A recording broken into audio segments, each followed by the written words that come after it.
Olá, olá, minha gente linda! Nós estamos aqui para mais um podcast Mães e Abraços. E eu quero dizer para você que eu sou a Deise Ladentin, sou coach de mães, e nós aqui, nós duas juntas, temos o propósito de apoiar mães na educação dos filhos, no autocuidado e no desenvolvimento pessoal. Olá, minha gente! Eu sou Kaline Salim, eu sou psicóloga e assim como você, nós somos mães apaixonadas pela vida, pela maternidade, por essa experiência divina. Também somos amantes da vida e das possibilidades que ela traz. Sejam muito bem-vindos no nosso 6º episódio do podcast Mães e Abraços. E o tema de hoje está muito especial. Chantagem emocional. Deise, isso acontece na vida real ou só na ficção?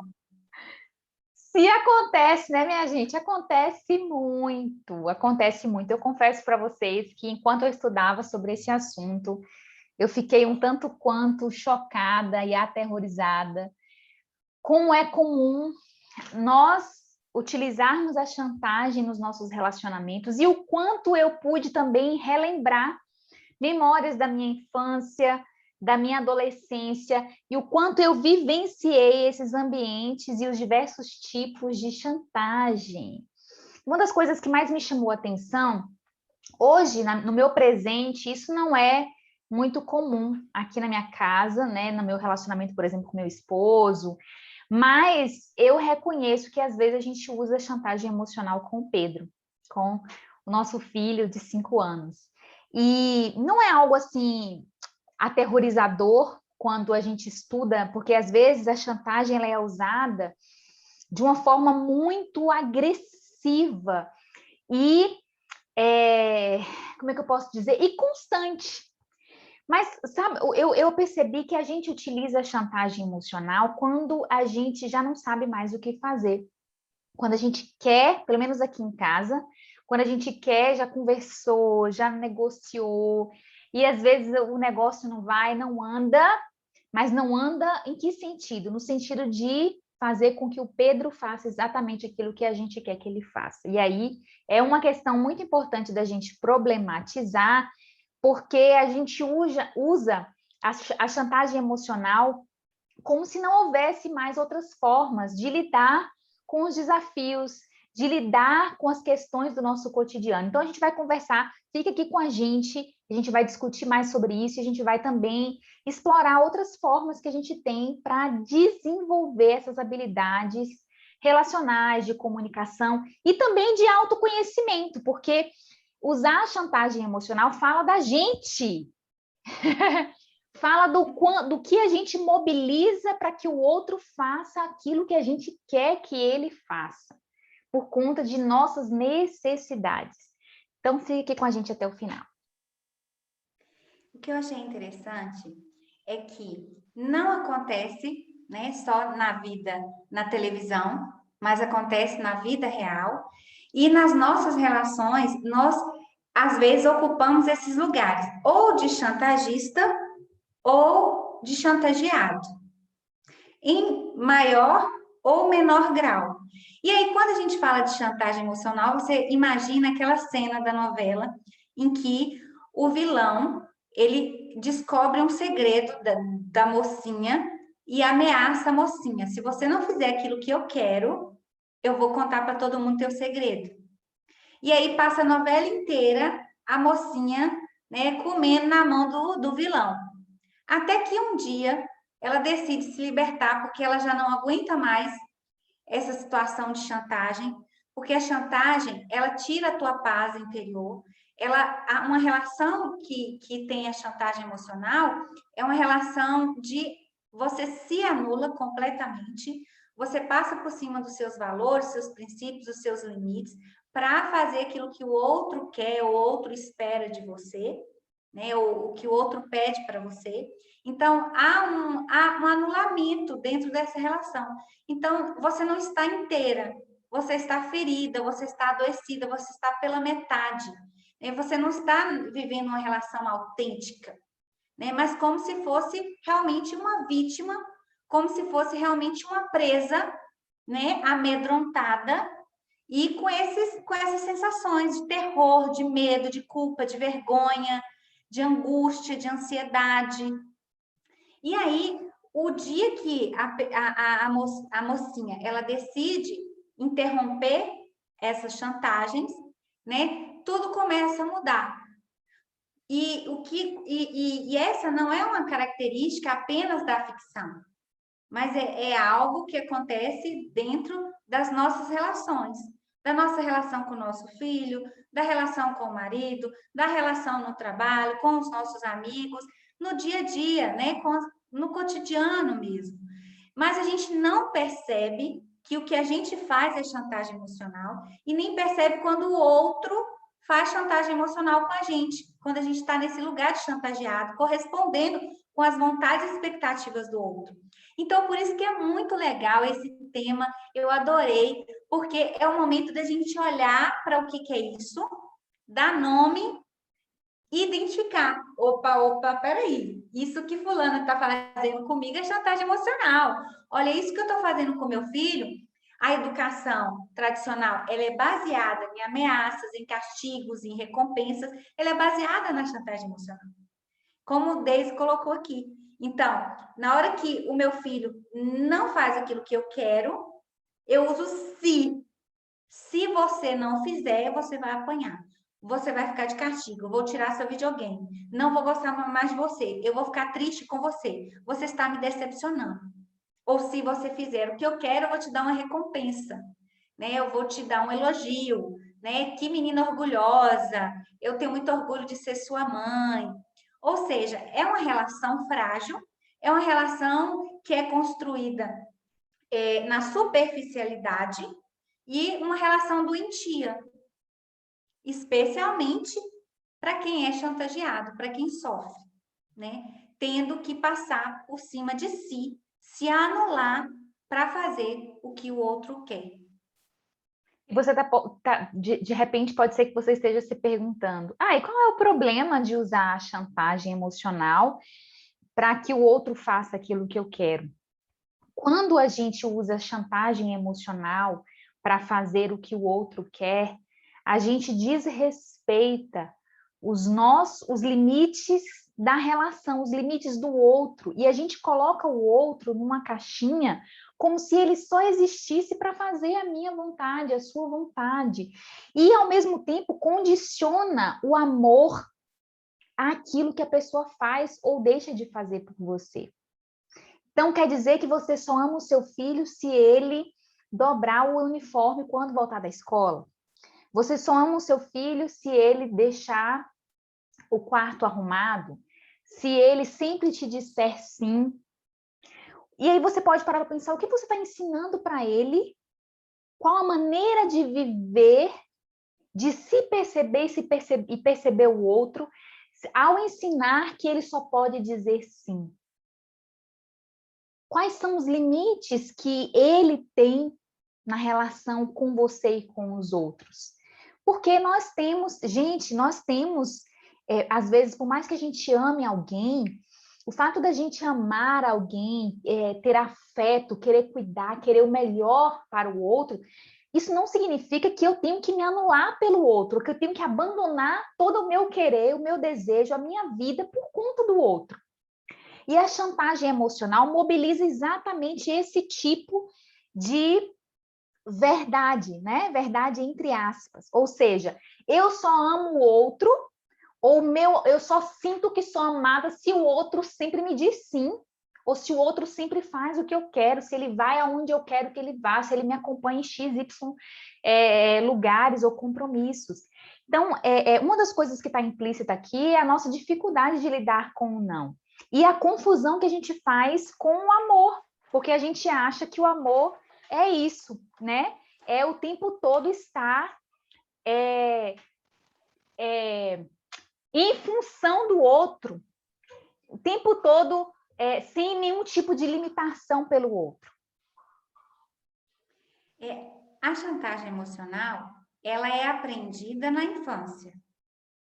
Quando você é chantageado pelos seus pais, quando você vê os seus pais usando de chantagem entre eles, você vai entendendo que é dessa forma, usando essa estratégia, que você vai ter aquilo que você quer. Então, chantageados geralmente se tornam chantagistas em outras relações ou quando se tornam adultos.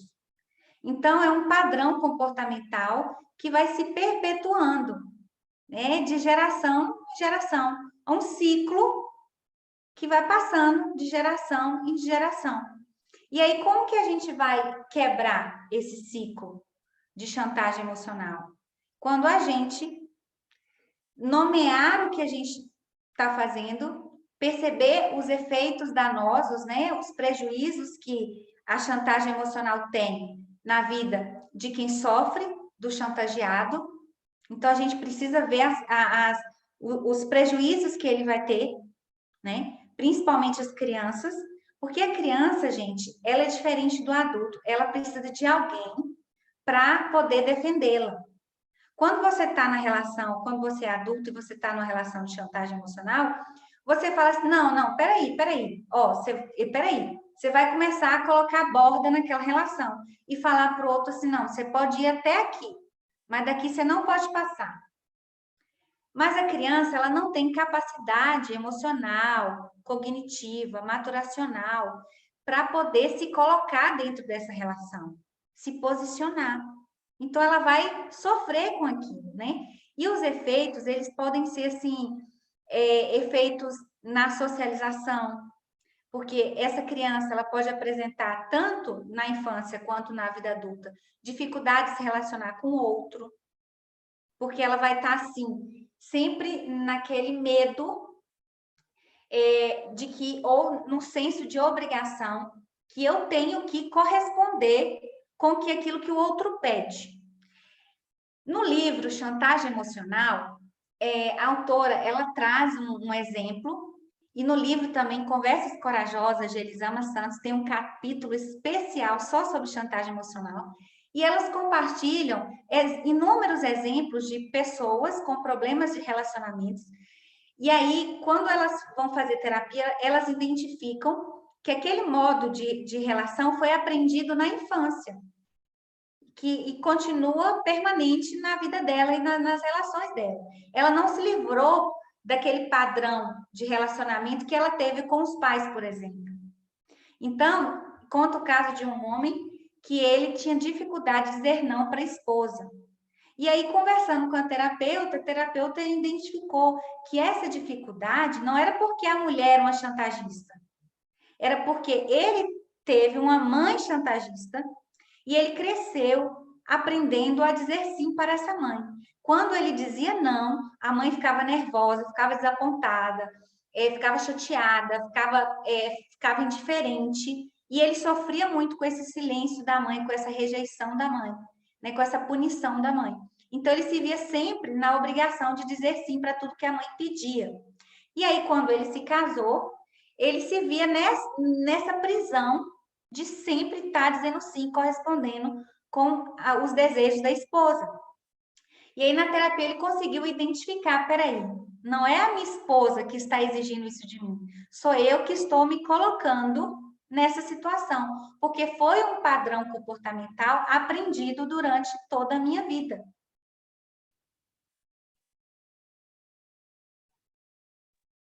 Por isso que é importante a gente se perceber.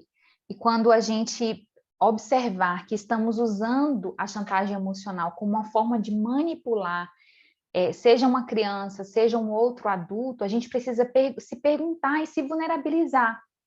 O que está por trás dessa minha artimanha? O que está por trás do meu uso dessa estratégia? É o medo de não ser aceito? Né, de não ser aceita, é o medo de não ser ouvida, é o medo de não ser obedecida, é o medo de não ser vista. A gente precisa enxergar qual é essa necessidade que está gritando aqui dentro. Por exemplo, você quer a companhia do seu esposo para ir num compromisso, num jantar de trabalho, num jantar onde pessoas importantes estarão. Qual a necessidade que está por trás do desejo de você ter a companhia do seu esposo? E como você comunica isso ao seu esposo? Porque a gente pode comunicar nos vulnerabilizando, né? Falando assim, amor, eu gostaria tanto de ter, eu sei que você está cansado, eu gostaria tanto de ter você comigo, porque tô me sentindo nervosa, estou ansiosa para esse encontro. Lá estarão pessoas que são autoridades para mim, lá estarão os meus chefes, as pessoas que são referências na minha empresa, no meu trabalho. E você, estar com você, é algo que me traz segurança, que me traz apoio. E eu gostaria muito de contar com a sua presença. O que eu posso fazer para ajudar você a estar lá comigo? É possível você estar lá comigo? Eu posso mobilizar minha comunicação dessa forma, me vulnerabilizando, reconhecendo a necessidade que está por trás do meu pedido, ou eu posso usar uma chantagem emocional, percebe? Eu posso fazer o seguinte, eu falo assim, olha, eu só vou fazer amor com você essa semana se você for comigo nesse jantar. Ou eu só vou resolver aquele problema para você se você for comigo naquele jantar. Você está entendendo como é diferente? Então, a gente precisa, eu quero te convidar a se observar e a se ouvir. Peraí, o que está por trás dessa minha fala chantagista? Porque às vezes, como a Kaline falou, a gente usa sem perceber, porque é algo tão comum. Foi algo tão comum na nossa história, né? Pelo menos na minha foi algo tão comum. Eu lembro de viver momentos assim, onde a Elisama fala, né, que tem relacionamentos que são tão danosos, tão tóxicos para a gente, que é como se faltasse o ar quando a gente estivesse perto de algumas pessoas. Porque é como se o mundo inteiro tivesse que girar em função dessa pessoa. E aí a gente, não sei se você conhece essa realidade, né? Mas aí a gente, quando a gente está perto de pessoas assim, pelo menos enquanto criança, enquanto adolescente, parece que a gente precisa pisar em ovos o tempo todo para não desagradar essa pessoa. E eu vivi em um ambiente assim, né? E como isso é danoso, como isso é, isso faz com que a nossa voz se perca, com que a gente se perca em meio a todo esse cenário de chantagem, de violência, porque é uma violência, né? Você fazer com que as outras pessoas girem ao seu redor, faça tudo o que você quer, porque senão você agride, porque senão você xinga, porque senão você fecha a cara, porque senão você silencia, porque você vai fazer com que as outras pessoas se sintam mal e como se elas não existissem para você. Todas essas são formas de violência. Algumas são caladas, né? São veladas, outras são mais explícitas. Mas esse tipo de ferramenta, digamos assim, essa maneira de mobilizar as relações, são maneiras doentias. A gente precisa se olhar, se perceber, se vulnerabilizar e reconhecer que sim, às vezes nós fazemos isso, sim, às vezes nós nos colocamos nessa caixinha e deixamos com que o outro faça, né? Porque assim, olha, nós precisamos ser responsáveis também, porque ninguém é capaz de fazer com que você seja feliz, né? Sempre vai estar faltando alguma coisa, sempre vai ter algum problema a ser resolvido, você percebe? Então, o outro não é responsável para que o seu mundo sempre seja melhor, para que você esteja sempre pleno e feliz. A gente precisa reconhecer isso, porque às vezes a gente trata, né, Kaline, o outro, tem mães que fazem isso. Ah, filho, você vai deixar a mamãe triste se você não fizer isso. Eu vou ficar doente se você não fizer aquilo. Se você não me der, se você não pagar isso para mim. Acaba sendo moedas, né, que a gente usa para mobilizar a vontade, a ação do outro, custe o que custar. E muitas vezes, Deise, a gente ocupa esse lugar, como o caso que eu contei anteriormente, não é porque o outro coloca a gente nesse lugar, é porque a gente mesmo se coloca nesse lugar dentro dessa relação, com esse senso de obrigação. Por exemplo, eu tenho que honrar pai e mãe, como a Bíblia diz. Mas tudo bem, eu vou honrar meu pai e minha mãe. Mas não quer dizer que eu não possa dizer não para eles. que eu tenho que aceitar todos os pedidos que eles me façam, né? Ou que eu tenho que me subjugar, me anular, né? Me desvalorizar, me desmerecer, né? Para estar fazendo algo que eles desejam e pedem, querem que eu faça. Os filhos de mães chantagistas, de mães narcisistas, sofrem muito com isso, com esse sentimento, esse peso no coração, um sentimento de culpa e de senso de obrigação muito, muito grande dentro de si, e não conseguem nem sair dentro dessa relação, porque eles pensam assim, não, mas eu tenho que honrar o meu pai e minha mãe. Ela é minha mãe, né? Como se a mãe fosse, né, uma entidade divina e que a gente precisa se curvar a todos os desejos e vontades da nossa mãe. Que a gente não pode dizer assim, peraí, mãe, olha, eu também tenho um limite. E eu te peço aqui, ó, eu espero que você respeite aqui a minha borda, os meus limites. Sabe por quê, gente? Porque tem que honrar pai e mãe, tem. Mas o pai e a mãe também têm que respeitar os nossos próprios limites. Entende? Então, por exemplo, aqui em casa, Tomás, ele acorda de noite para mamar, né? E ele tem 2 anos e 2 meses, e agora eu voltei, saí do home office e voltei para o trabalho presencial. Então, está sendo muito cansativo para mim acordar várias vezes à noite para dar de mamar, às vezes passar a noite acordada, trabalhar no outro dia, chegar em casa, né? E ainda dar atenção para o filho. Porque quando eu chego em casa, eu estou cansada, com dor de cabeça, eu não sou produtiva no meu trabalho. Então, assim, a falta de sono é uma necessidade, o sono é uma necessidade, né? E isso impacta, assim, minha saúde física e emocional, a pessoa fica em tempos de ter um ataque de nervos. Eu fico mais nervosa com ele. Eu entendo que hoje, nesse cenário que eu estou vivendo, nesse contexto, ele não precisa mais acordar toda hora para mamar. Ele já janta, ele já come de tudo. Ele já não é um bebezinho, né? Que precisa encher o estômago de 3 em 3 horas, de hora em hora. Ele não tem mais essa necessidade, né? E eu também não estou agora de licença maternidade ou por conta dele. Eu tenho outras atribuições, outro trabalho. Então, diante desse contexto e das minhas próprias necessidades dentro dessa relação, eu cheguei para o meu filho e conversei com ele, filho, a partir de hoje, comecei um desmame gradual. A partir de hoje, o peitinho vai dormir de noite. Né? Mamãe vai te dar peito na hora de dormir, mas de madrugada, quando você acordar, a mamãe vai contar história, a mamãe vai cantar música para você, né? Mas a mamãe só vai te dar peito agora quando o sol raiar, quando o sol também acordar, que o sol tá dormindo. Aí eu fico mostrando a janela para ele ver a janela e quando o sol aparecer, eu dou peitinho. Então, ele acordou chorando, tudo bem, filho, mamãe não vai poder dar, mas você quer uma historinha? Mamãe conta a historinha. Então, estou fazendo esse desmame gradual. Mas eu precisei estabelecer um limite nessa relação. Eu amo meu filho mais que tudo nessa vida. Eu amo meu marido mais que tudo nessa vida. Eu amo minha mãe mais que tudo nessa vida. Mas eu me amo também.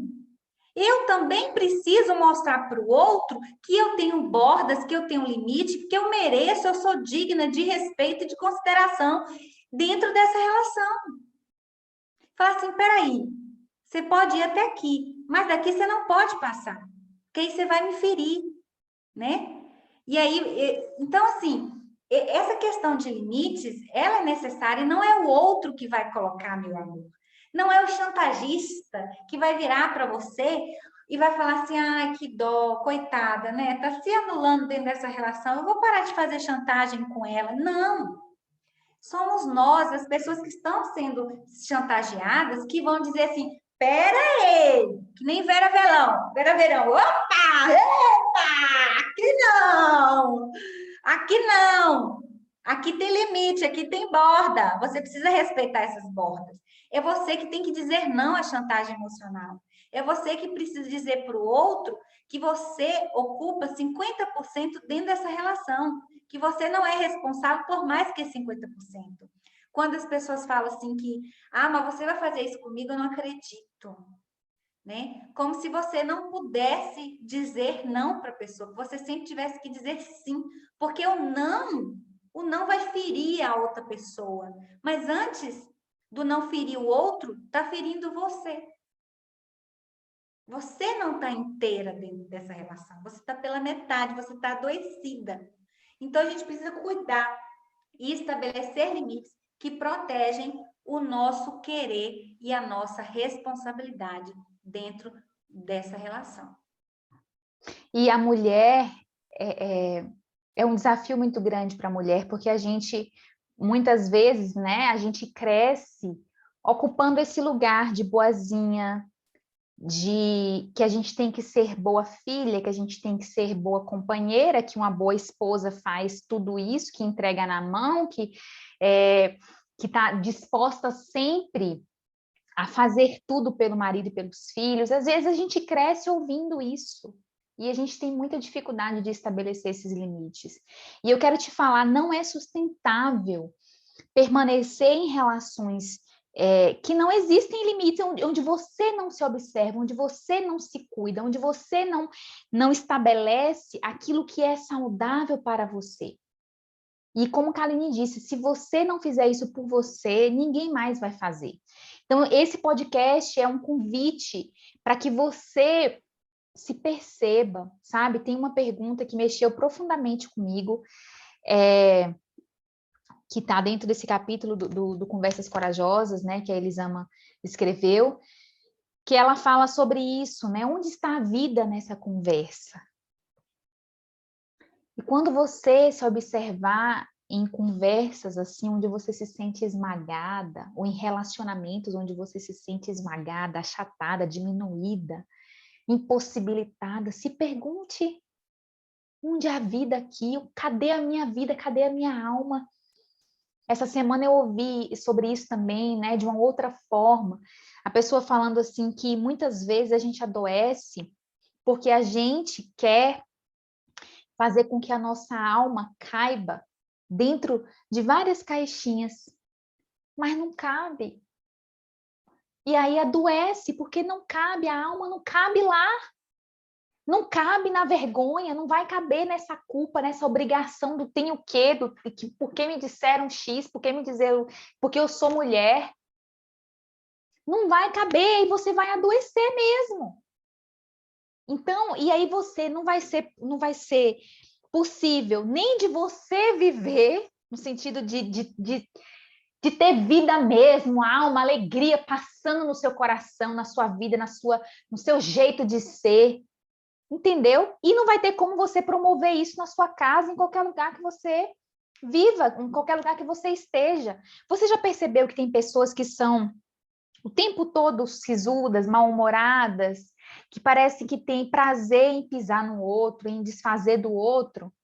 Esses dias uma das minhas irmãs estava me contando sobre isso e eu fiquei pensando assim, essa pessoa deve estar muito mal. Ela estava contando de um chefe. Ela está fazendo residência em cirurgia e estava expondo para a gente, compartilhando uma situação muito desagradável que um chefe humilhou ela na frente de outras pessoas, por algo que nem ela tinha feito, enfim. Mas como a corda sempre, às vezes, arrebenta para o lado mais fraco, e ela é residente, né? Arrebentou nesse dia para ela.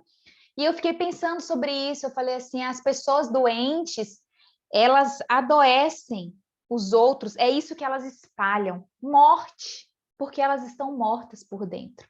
Elas não estão mortas fisicamente, mas dentro delas mesmas, a alma delas está amortecida, está doente. Então, esse convite aqui é um chacoalhão para que você permaneça viva, para que você dê voz para a sua alma, para a sua essência, para quem você é, sabe? Isso me emociona muito, porque a gente está num tempo de tanta correria, de tanta agitação, de tantos desafios, de tantas notícias complexas, e se a gente não se atentar, de fato, a gente só vai ser zumbis. Tem uma frase muito bacana que Elisama Santos colocou no capítulo. Ela diz assim: as ameaças não são uma arma de pessoas ruins, mas a repetição de um aprendizado infantil. E eu falei sobre os efeitos danosos, né, para a alma, como a dificuldade de socialização, aquela criança que ela não consegue ser espontânea, ela tem que ser uma criança adultizada, porque a todo momento ela vai ser corrigida, repreendida. Aquela criança que não pode viver a infância. Os pais esperam comportamentos adequados dela, comportamentos que não correspondem com a capacidade dela, com a idade, né, dela, comportamentos que ela não consegue ofertar.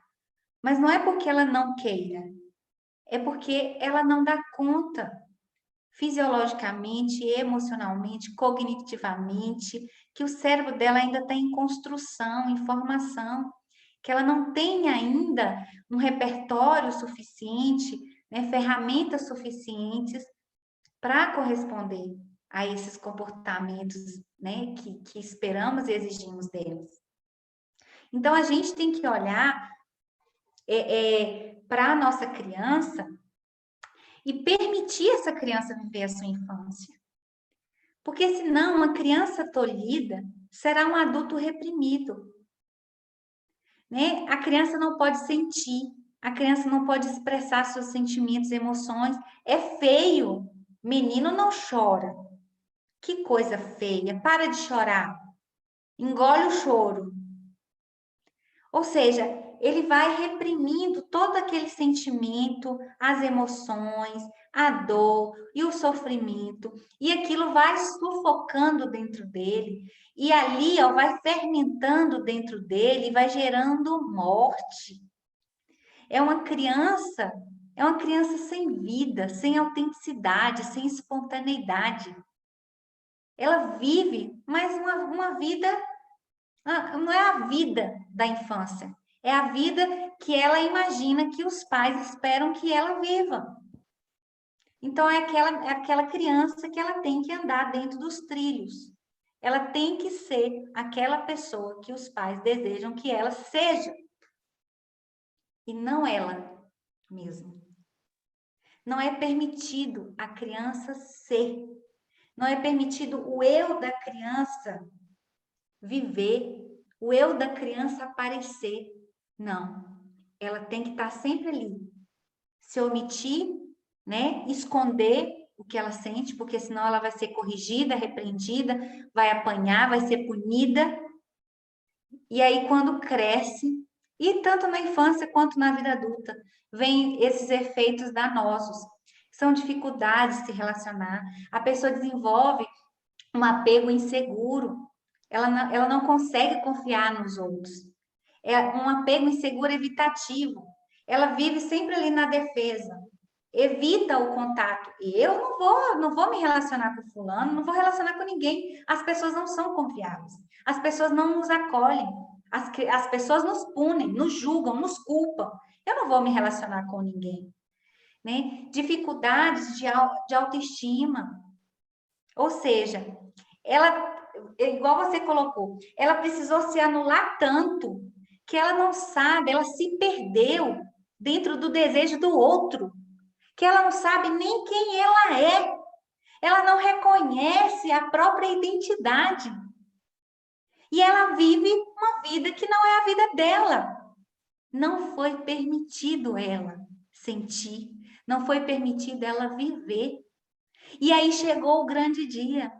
O grande dia que a gente vai aceitar isso, reconhecer o que a gente viveu, dar nome a isso, colocar os pontos nos is, olhar para a nossa história e ver os impactos que a nossa experiência na infância com os nossos pais e nessas relações de chantagem emocional, os impactos disso na nossa vida hoje. O quanto nós carregamos da nossa infância em nós.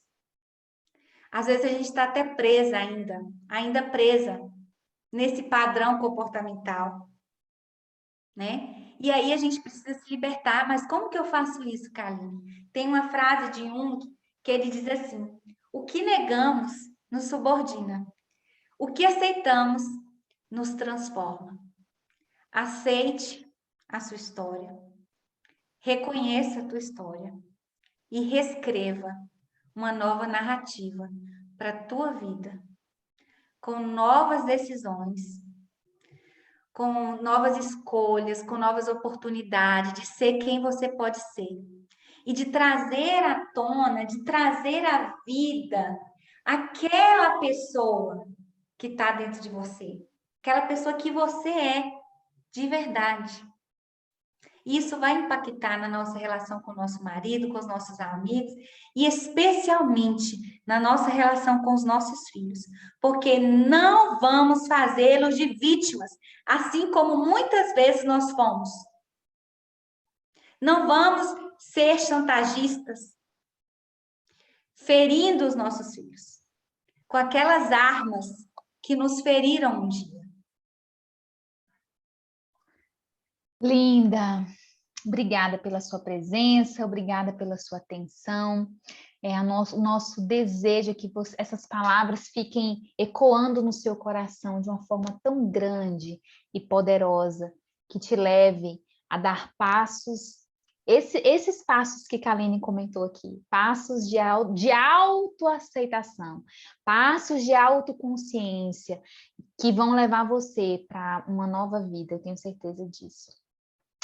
Exige atenção, exige esforço, vai doer, mas vai te trazer vida, não somente para você, né? Porque quando a vida corre aqui, nessa vida, né? Esse desejo, a nossa essência, ela superabunda, né? Não fica só aqui. Então, um beijo para você. Foi um prazer estar aqui, Kaline, mais uma vez nessa conversa maravilhosa. E a gente se vê no próximo episódio. Um beijo! Um beijo! Beijo grande, minha gente! Até a próxima!